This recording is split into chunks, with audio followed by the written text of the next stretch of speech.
Good morning, friends. This is author Prakash, and you are watching Source of Knowledge. In this video, I am going to talk about the next topic of time and tense, that is present perfect tense. आज के episode में जो हम चर्चा करेंगे present perfect tense के बारे में बात करेंगे कि प्रेजेंट परफेक्ट टेंस होता क्या है। प्रेजेंट परफेक्ट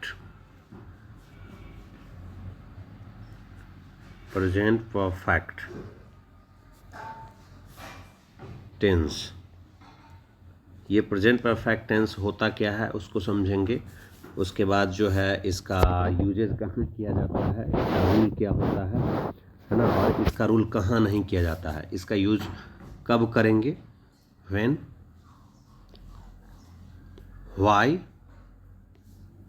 क्यों करेंगे, कब करेंगे, क्यों करेंगे, और वेयर, कहाँ करेंगे, और ये होता क्या है, व्हाट। मतलब प्रेजेंट परफेक्ट टेंस का प्रयोग कब करेंगे, व्हेन करेंगे, वाई क्यों करेंगे, कहाँ करेंगे, और ये है क्या उसको जानेंगे। सारे रूल्स को हम समझने का प्रयास करेंगे और समझेंगे पूरे डिफिनेशन को, और इसको कहाँ पर किया जाता है प्रयोग, कहाँ पर नहीं किया जाता है वो भी समझेंगे, और कुछ fill in the blanks questions भी हम देखने का प्रयास करेंगे।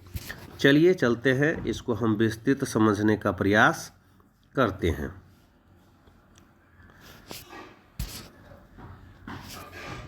चलिए, सबसे पहले ये होता क्या है, तो it shows the impact of a completed action. Present perfect tense जो है कह सकते हैं इट शोज द इम्पैक्ट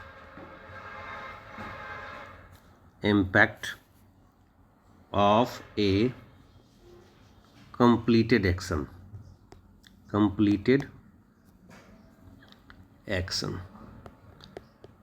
ध्यान से देखिएगा, ये जो प्रेजेंट परफेक्ट टेंस है वो क्या करता है, कंप्लीटेड एक्शन के प्रभाव को बताता है। जैसे कोई काम हो गया है उसका प्रभाव अभी भी वर्तमान में है, उसको बताता है प्रेजेंट परफेक्ट टेंस। कोई काम आपने कर लिया, उसका प्रभाव उस काम के वजह से अभी कोई काम हो रहा है, तो उसको बताने के लिए प्रेजेंट परफेक्ट टेंस का प्रयोग किया जाता है। It shows the impact of a completed action.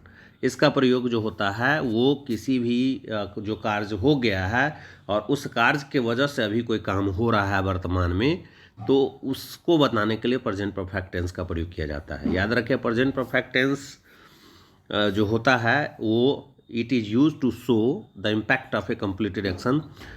पूर्ण हो चुके कार्य के प्रभाव को वर्तमान में उसका अगर प्रभाव है तो उसे बताने के लिए प्रेजेंट परफेक्ट टेंस का प्रयोग किया जाता है। It shows the impact of a completed action due to that completed action the action is going on in the present, therefore it can be used, this tense can be used. इस टेंस का प्रयोग इसलिए किया जाता है क्योंकि कोई कार्य हो गया है और उस कार्य की वजह से वर्तमान में कोई काम हो रहा है, तो उसे बताने के लिए प्रेजेंट परफेक्ट टेंस का प्रयोग किया जाता है। मतलब कोई काम पास्ट में हो गया है ना, लेकिन उस जो काम हुआ उस काम के वजह से दूसरा काम प्रेजेंट में हो रहा है, तो उसे बताने के लिए प्रेजेंट परफेक्ट टेंस का प्रयोग इसलिए कहा जाता है कि यह कार्य जो है पूर्ण हो चुके कार्य के प्रभाव को बताता है। मतलब कोई काम हमने कर लिया, उसी काम के होने के वजह से वर्तमान में जो आप काम कर रहे हैं उस काम को बताता है ये प्रेजेंट परफेक्ट टेंस। आगे समझेंगे। सबसे पहले एक चीज़ देखिए, ये जो है प्रेजेंट परफेक्ट टेंस जो है ये कॉम्बो है इसका, प्रेजेंट का और प्लस पास्ट का। क्यों है?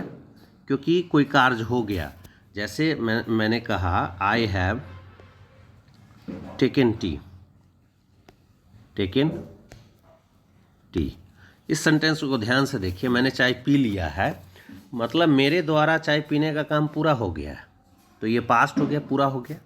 लेकिन इस कार्य के होने के वजह से प्रभाव पड़ रहा है किस पर, प्रेजेंट पर, वर्तमान में। मैंने चाय पी लिया इसलिए मैं अभी वीडियो अपलोड कर रहा हूँ, मतलब मेरे द्वारा चाय पीने का कार्य पूरा हो गया, उस कार्य के प्रभाव के वजह से मैं अभी वीडियो बना रहा हूँ।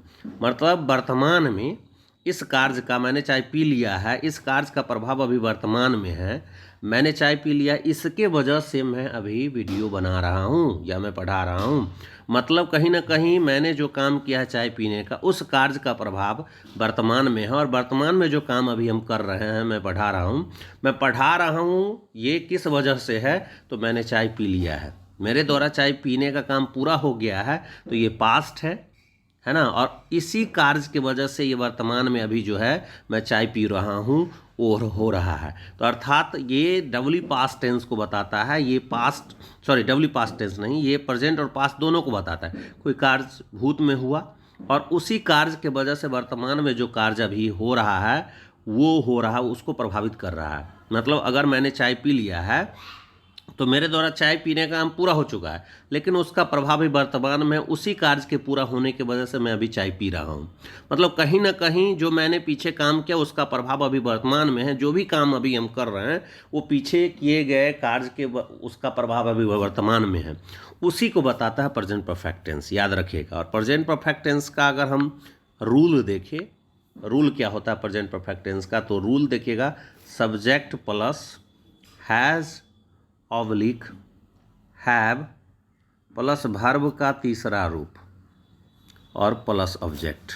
याद रखिएगा दोस्तों, प्रेजेंट परफेक्ट टेंस का जो रूल होता है subject plus has oblique have plus verb 3 plus object. अब सब्जेक्ट अगर सिंगुलर है तो हैज़ लगेगा, जैसे ही है, सी है, इट है, राम है, मोहन है, सोहन है, तो हैज़ का प्रयोग करेंगे। अगर यहाँ पर सब्जेक्ट प्लूरल हो, दे है, वी है, यू है ना, दो नाम है, तो उसके साथ हैव लगाएंगे और वर्ब 3 का प्रयोग करेंगे और ऑब्जेक्ट का प्रयोग करेंगे। कुछ एग्जाम्पल देख लेते हैं हम लोग, कुछ एग्जाम्पल्स देखते हैं यहाँ पर। जैसे हम बोलते हैं आई हैव प्लेड लूडो, मैंने लूडो खेल लिया है। तो आई क्या हो गया, इसके साथ क्या लगा रहे हैं, हैव लगा रहे हैं। यहाँ पर आप देख रहे हैं V3 का प्रयोग हो चुका है और यहाँ पर ये ऑब्जेक्ट का प्रयोग हो रहा है, ध्यान दीजिएगा। यहाँ पर अगर सी रहे तो क्या लगाएं, सी के साथ क्या लगेगा, has, she has played ludo, ये होगा। मतलब आई के साथ हैव लग रहा है और वर्ब का तीसरा रूप, क्योंकि प्लेड V3 हो गया। और सी हैज़ प्लेड लूडो, वह लूडो खेल चुकी है, और आई हैव प्लेड लूडो का मतलब मैं लूडो खेल चुका हूँ। मेरे ये यहाँ पर आई के साथ हैव लग रहा है और यहाँ V3 का प्रयोग हो रहा है और ऑब्जेक्ट हो रहा है। सी के साथ क्या लग रहा है, हैज़ लग रहा है, V3। जैसा कि मैंने बताया किस किस के साथ हैव लगाएंगे, आई के साथ आप हैव लगाएंगे, यू के साथ आप हैव लगाएंगे, दे के साथ आप क्या लगाएंगे, हैव लगाएंगे, वी के साथ आप हैव लगाएंगे, और जो दो नाम हैं जैसे रहेगा राम एंड श्याम, अगर ऐसा रहेगा, जैसे आई के साथ हैव लगेगा, यू के साथ हैव लगेगा, दे के साथ हैव लगेगा, वी के साथ हैव लगेगा, राम एंड श्याम दोनों रहे तो इस सब के साथ क्या लगाएंगे, आप हैव लगाएंगे, ठीक है, क्योंकि इस सब के साथ क्या लगता है, हैव का प्रयोग किया जाता है। और यहाँ पर क्या यूज कर देंगे, V3 का प्रयोग करेंगे और ऑब्जेक्ट का। जैसे I have played cricket, you have played cricket, they have played cricket, we have played cricket, Ram and Shyam played cricket. लेकिन राम और श्याम में से अकेला कोई आ जाएगा तो क्या हो जाएगा, Ram has played cricket, Shyam had played cricket, अकेला होगा। दो नाम होगा तो हैव होगा, है ना, और एक नाम होगा तो क्या हो जाएगा, हैज़ हो जाएगा, क्योंकि हैज़ सिंगुलर के साथ, सिंगुलर सब्जेक्ट के साथ हैज़ का प्रयोग किया जाता है। अब यहाँ पर देख लेते हैं कि हैज़ किस किस के साथ प्रयोग किया जाता है, ही के साथ, सी के साथ, और जैसे तान्या एक नाम के साथ, है ना, जैसे यहाँ पर ही हैज़ प्लेड लूडो, ध्यान से देखिएगा, सी हैज़ प्लेड लूडो, तो सी के साथ हैज़ लूडो, तान्या हैज़, नाम के साथ भी has, Tanya has played ludo, एक नाम के साथ हम क्या यूज करेंगे, हैज़ यूज करेंगे।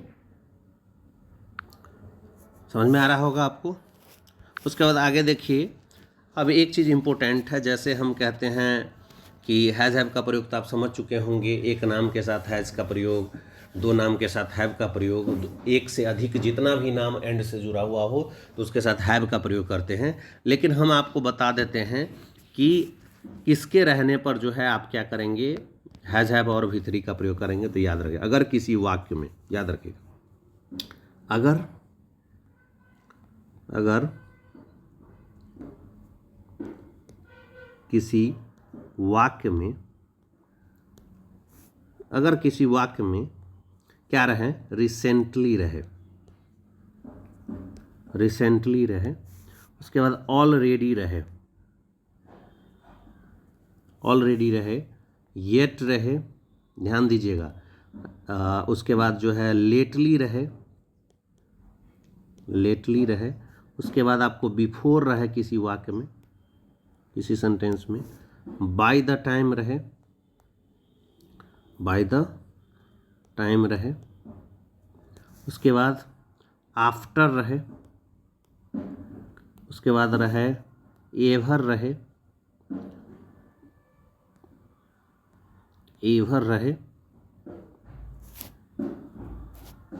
रहे और जस्ट रहे। अगर किसी वाक्य में recently, already, yet, lately, before, by the time, after, ever और जस्ट रहे तो याद रखना क्या यूज करेंगे हम यूज करेंगे subject plus has, have plus verb का तीसरा रूप प्लस ऑब्जेक्ट। अगर किसी भी वाक्य में आपको क्या दिखाई दे, याद रखिए, किसी भी वाक्य में आपको क्या दिखा रहा है, रिसेंटली लिखा रहे, रिसेंटली, तो क्या लगाइएगा आप, हैज़ हैव प्लस V3 लगाएंगे। ऑलरेडी अगर किसी सेंटेंस में आपको दिखाई दे रहा है तो क्या लगाएंगे आप, ऑलरेडी रहेगा तो क्या लगाएंगे आप, हैज़ हैव प्लस V3 लगाएंगे। जैसे एक सेंटेंस लेते हैं, आप लोग बताइएगा क्या लगाइएगा आप लोग, जैसे ही खाली जगह जस्ट टी, यहाँ पर आप क्या लगाइएगा, क्योंकि अभी हमने बताया है जस्ट रहे तो यहाँ पर हैज़ या हैव और प्लस V3 का प्रयोग करना है, ठीक है। तो ही के साथ क्या लगता है, हैज़ यहाँ पर लगाएंगे क्योंकि जस्ट आया हुआ है, और हैज़ के बाद क्या होता है, V3 होता है, तो यहाँ पर टेक ऑप्शन में रहेगा आपको ब्रैकेट में, तो क्या हो जाएगा, टेकन हो जाएगा। इसका हो जाएगा he has just taken T हो जाएगा, है ना। तो एग्जाम्पल कुछ देख लेते हैं, जैसे he has just taken T, यहाँ पर जस्ट के आने से हैज़ और टेकन का प्रयोग किया गया है। जैसे I have already completed my work।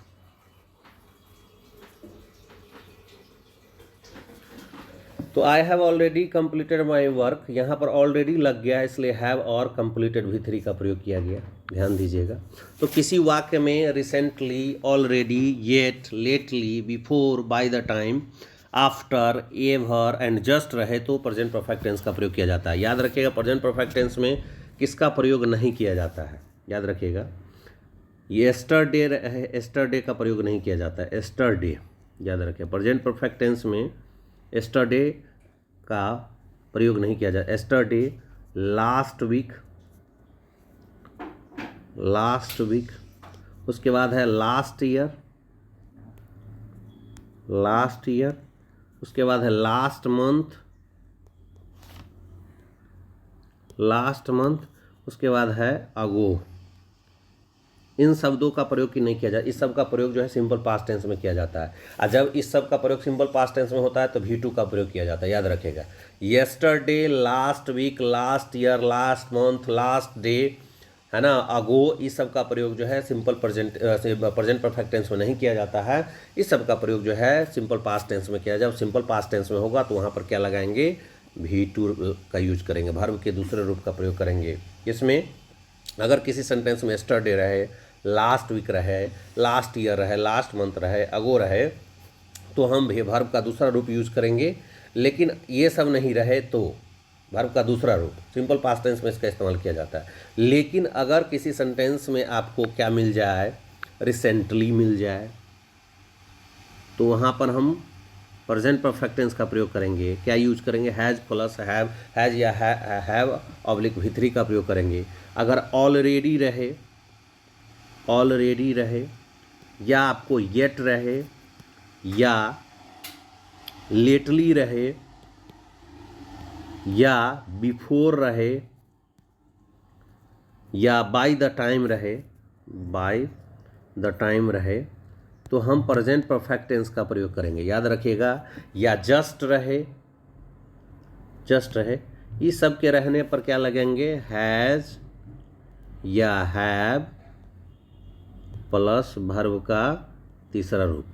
किसी सेंटेंस में रिसेंटली रहे, बाय द टाइम रहे, ऑलरेडी रहे, येट रहे, लेटली रहे, बिफोर रहे, जस्ट रहे, तो किसी सेंटेंस में हैज़ या हैव या वर्ब का तीसरा रूप।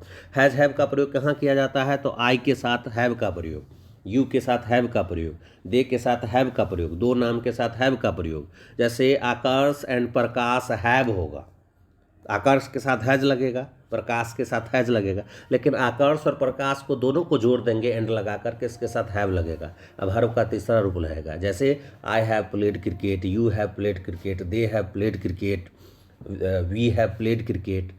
आकाश and Prakash have played cricket होगा। लेकिन अगर दोनों को अलग अलग कर देंगे, अकेले अकेले करेंगे तो हैज लगेगा किसी भी नाम के साथ। जैसे दृष्टि has played cricket, Mohan has played cricket, Radha has played cricket, Prakash has played cricket, Tanya has played cricket. लेकिन दो नाम को जोड़ देंगे, जैसे Radha and Tanya have played cricket हो जाएगा। दो नाम है तो हैव, एक से अधिक का बोध हो रहा है तो हैव, एक के आदमी का बोध हो रहा है तो उसके साथ हैज का प्रयोग और V3 का प्रयोग करते हैं। तो कैसा लगा वीडियो जरूर कमेंट करेंगे, लाइक करेंगे, ज़्यादा से ज़्यादा शेयर करेंगे। धन्यवाद दोस्तों, फिर मिलते हैं अगले एपिसोड।